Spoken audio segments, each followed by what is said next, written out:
राज्य मंत्रिमंडळाची आज बैठक दुपारी 12 वाजता बैठकीचं आयोजन। उष्णतेच्या लाटेवर उपाययोजनांबाबत होणार चर्चा। पीक पाण्याचा आढावा घेतला जाणार। रुपाली चाकणकर यांना ईडीकडून समन्स। आज चौकशीला हजर राहण्याचे आदेश। मनमानी भाडेवाढ करणाऱ्या प्रवासी ॲपवर कारवाई करा। बस वाहतूकदार अवैध प्रवासी ॲपवर कारवाई करा। परिवहन मंत्री प्रताप सरनाईकांचे आदेश। दीर्घकालीन उपाययोजनांसाठी समितीची स्थापना।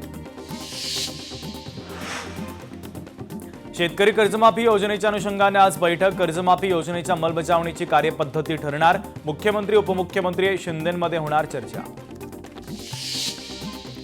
एमआयएम नगरसेवक मेराज खानला पोलीस कोठडी। तिसरं अपत्य लपवल्याप्रकरणी 17 मे पर्यंत पोलीस कोठडी। निवडणूक प्रतिज्ञापत्रामध्ये 2च मुलांचा उल्लेख।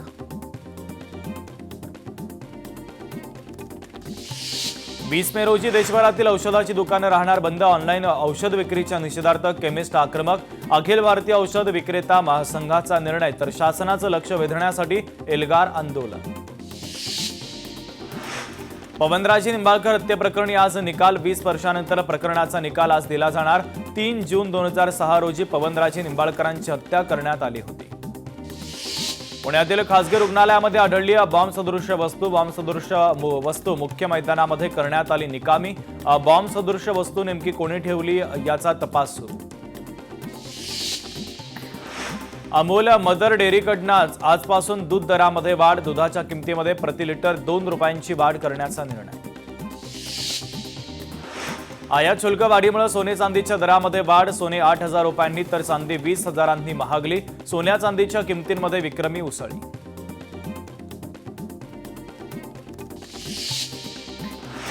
डोंबिवलीमधील भावना इमारत खाली करण्याची नोटीस। खाली करण्याच्या नोटीसनं रहिवाशी हवालदिल। नागरिकांची केडीएमसी मुख्यालयामध्ये धाव।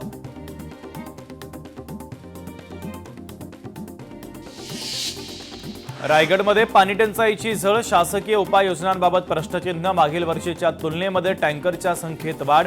62 गावांनी 220 पाड्यांना 60 टँकरनं पाणी पुरवठा। अमरावतीच्या मेळघाटात भीषण पाणीटंचाई। खड्ड्यातून पाणी काढत भागवली जाते तहान। सुमारे 200 ते 250 गावांमध्ये पाणीपुरवठा योजना राबवली। छत्रपती संभाजीनगर शहरातील पाणीटंचाई कमी करण्यासाठी 900 मिलीमीटर जलवाहिनी पूर्ण क्षमतेने सुरू करा। महापौर समीर राजूरकरांचे निर्देश। पुण्यातील खासगी रुग्णालयामध्ये बॉम्बसदृश वस्तू। रुग्णालयामध्ये सुरक्षा व्यवस्थाच नाही। लोकशाही मराठीच्या पाहणीमध्ये धक्कादायक वास्तव समोर। केंद्र सरकारकडून साखर निर्यातीवर बंदी लागू। साखरेच्या वाढत्या किमतींवर नियंत्रण ठेवण्यासाठी निर्णयामुळे आंतरराष्ट्रीय साखर बाजारावर मोठा परिणाम होण्याची शक्यता। माऊलींच्या पालखीचं 8 जुलैला प्रस्थान। आळंदी देवस्थानकडून वेळापत्रक जाहीर। पीएनबी घोटाळा प्रकरण। मनोज खरातच्या दोषमुक्तीच्या याचिकेला सीबीआयचा विरोध। बेकायदेशीर व्यवहारांची खरातला पूर्ण माहिती होती। मनोज खरातनं निर्दोष असल्याचा दावा करत दाखल केली होती याचिका। विरार अलिबाग मल्टी मॉडेल कॉरिडॉरच्या भूसंपादनातील शेतकऱ्यांना दिलासा। 2024 प्रमाणे मोबदला देण्यासाठी सरकार सकारात्मक। महसूल मंत्री चंद्रशेखर बावनकुळेंचे निर्देश। युद्धाच्या झळा। मुंबईकरांना बचण्यास सुरुवात। मुंबईमध्ये सीएनजी दरवाढीचा भडका। सीएनजीच्या दरामध्ये 2 रुपयांची वाढ। सीएनजीचे दर प्रति किलो 84 रुपयांवर पोहोचले। संत गोरोबा काकांना उटीवारी एकादशीच्या निमित्तानं चंदनाची ओटी। घोड्यावर आरूढ झालेले गोरोबा काकांचं रूप आणि मंदिराची आकर्षक सजावट पाहण्यासाठी भाविकांची मांदियाळी। वासांबे मोहोपाडा ग्रामपंचायतीचा देशामध्ये डंका। आत्मनिर्भर पंचायत पुरस्कारामध्ये भारतामध्ये प्रथम। रत्नागिरीत जनगणना 2027 गणना 100% पूर्ण। चिपळूण तालुक्यातील दळवटणे गाव रत्नागिरी जिल्ह्यातील पहिलं गाव। दुर्गम भागातील आरोग्य सेवेला बळ देण्यासाठी आमदार आमशा पाडवी यांच्याकडून 5 रुग्णवाहिकांचं लोकार्पण। आमदार आमशा पाडवी यांनी स्थानिक विकास निधीतून रुग्णवाहिका उपलब्ध करून दिल्या। मध्य रेल्वेच्या पुणे विभागामध्ये मेगा ट्रॅफिक ब्लॉकमुळे नागपूर ते पुणे मार्गावरील काही रेल्वे गाड्या रद्द। काही गाड्यांच्या मार्गामध्ये तात्पुरते बदल। खासगी विनानुदानित शाळेतील शिक्षकांना जनगणनेच्या कामासाठी सक्तीने नियुक्त करता येणार नाही। नागपूर खंडपीठाचा आदेश। धुळे जिल्ह्यामध्ये तापमानाचा पारा 44 अंश सेल्सिअस पर्यंत पोहोचल्यानं उष्णतेची तीव्रता दिवसेंदिवस वाढते. जनजीवन विस्कळीत, दुग्ध व्यवसाय संकटामध्ये. वाशिममधील कथित खोदकाम प्रकरणाला नववळण. डीबी पथकानं धाड टाकत 5 ते 6 जणांना घेतलं ताब्यात. मात्र घटनास्थळी तब्बल 9 जण उपस्थित. फोटो लोकशाही मराठीच्या हाती. अमरावतीमध्ये पाणी टंचाई निवारण निधी नसल्यानं कामं थांबली. अमरावती जिल्ह्यातील 47 गावांमधील जलजीवनची कामं थांबली. शासनाच्या 18 कोटींची प्रतीक्षा, पैसे नसल्यानं कामं थांबली. भंडाऱ्याच्या तुमसर बाजार समितीमध्ये संचालकांचा गोंधळ. मारहाणीचा प्रयत्न झाल्यानं तणावपूर्ण वातावरण. बाजार समितीमध्ये हमाल कामगारांचं आंदोलन. वाशीमध्ये काटेपूर्णा नदीवरील पुलाचं काम संथ गतीनं. पावसाळ्यापूर्वी पुलाचं काम पूर्ण होणार का, सवाल उपस्थित. प्रशासनानं कामाकडे गांभीर्यानं लक्ष द्या. स्थानिक नागरिकांच्या वतीनं प्रशासनाकडे मागणी. नीट पेपरफुटी प्रकरणी सीबीआय ऍक्शन मोडमध्ये. आरोपी शुभम केरनारच्या घराची झाडाझडती. शुभमच्या रूम पार्टनर्सची देखील सीबीआयने केली चौकशी, सूत्रांची माहिती. साताऱ्यामध्ये वादळी वाऱ्यासह मुसळधार पाऊस. मुसळधार पावसाने 40 घरांचं नुकसान. नगराध्यक्ष अमोल मोहिते यांनी केली पाहणी.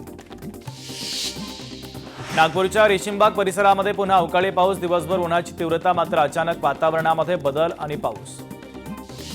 भंडारा जिल्ह्यामध्ये अवकाळी पावसाची हजेरी. शेतकऱ्यांची उडाली तारांबळ. पिकाची कापणी तोडणी जोमात सुरू असताना शेतकऱ्यांवर अवकाळीचे संकट. बीडमधील पाटोदा परिसरातील वादळी वाऱ्यासह पावसानं झोडपलं. अनेक ठिकाणचे पत्रे उडाले. झाडं उन्मळून पडली. तहसील आवारातील जाहिरात बोर्डही कोसळला. जळगावमध्ये उष्णतेचा कहर कायम. जिल्ह्याचं तापमान 45 अंशांच्या पार. वाढत्या तापमानामुळे जनजीवनावर परिणाम. गळ्यामध्ये उष्णतेचा फटका. थेट शेती पिकांना नुकसान टाळण्यासाठी शेतकऱ्यांकडून वेगवेगळ्या उपाययोजना सुरू. मात्र सतत वाढणाऱ्या तापमानामुळे शेतकरी चिंतेत. जळगाव जिल्ह्याच्या तापमानामध्ये मोठी वाढ. वाढत्या तापमानामुळे नागरिक हैराण. 2 दिवसामध्ये तापमान 46 अंशांच्या पार जाण्याचा अंदाज.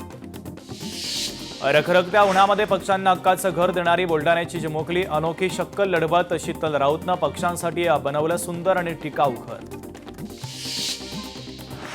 राज्यात उष्माघाताचा धोका वाढण्याची शक्यता. वाढत्या तापमानाचा नागरिकांना त्रास. विदर्भामध्ये तापमानाचा पारा चांगलाच वाढला. कपड्याच्या प्रेस व्यवसायाला उन्हाचा साईड इफेक्ट. बुलढाण्यामध्ये दुपारी 12 ते संध्याकाळी 6 व्यवसाय पडतोय ठप्प. यवतमाळमध्ये उष्णतेचा कहर. पोलिसांचा अनोखा उपक्रम. सिग्नल परिसरामध्ये बसवले ग्रीन नेट. उपक्रमामुळे पोलिसांच्या संवेदनशीलतेचं सर्वत्र कौतुक. लासोर स्टेशन येथील कांदा मार्केटमध्ये कांद्याला अवघा 100 रुपये प्रति क्विंटलचा भाव. संतप्त शेतकऱ्यांना ट्रॅक्टरमधील कांदे बाजार समितीच्या गेटवर फेकून देत कांद्याच्या ढिगाऱ्यावर बसून निषेध केला व्यक्त. वाशिम जिल्ह्यामध्ये कांद्याच्या दरामध्ये मोठी घसरण झाल्यानं शेतकरी अडचणीमध्ये.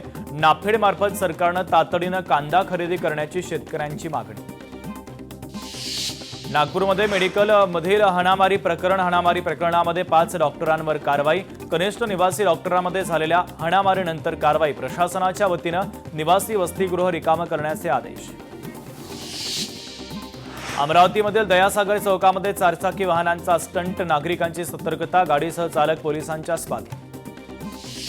धरणामध्ये बुडून 3 शाळकरी मुलींचा मृत्यू. सिंधुदुर्गच्या करोड धरणातील घटना. 5 जण धरणावर आंघोळीसाठी गेले होते. 2 जण बचावले. फुले सावंगीमधील कोल्ड्रिंक्स गोडाऊनला भीषण आग. लाखोंचा माल जळून खाक. सुदैवानं जीवितहानी टळली. भंडाऱ्यामध्ये अनियंत्रित ट्रेलर रस्त्याच्या कडेला झाला पलटी. अपघातामध्ये कोणतीही जीवितहानी नाही, मात्र ट्रेलरचं मोठं नुकसान.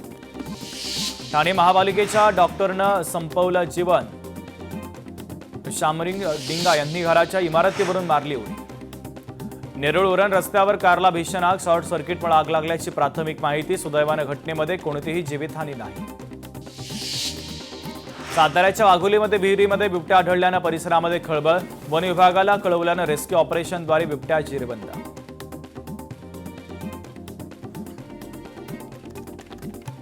नसरापुरातील चिमुरडीवरील अत्याचार प्रकरण. आरोपीची पोलीस कोठडी आज संपणार. आरोपीला आज पुन्हा कोर्टामध्ये हजर करणार. आरोपीचं दोषारोपपत्र दाखल करण्यासंदर्भात आज महत्त्वाची शक्यता. न्यायालयाच्या निर्णयाकडे सर्वांचं लक्ष.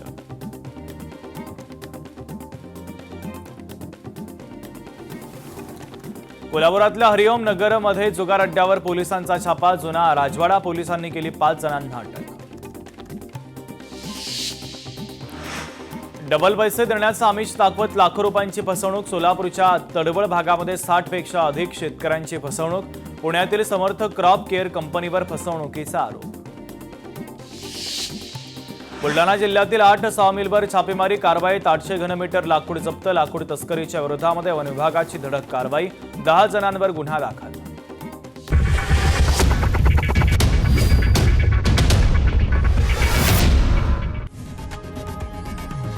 लोकशाही मराठी ऐका, पहा, जागरूक रहा.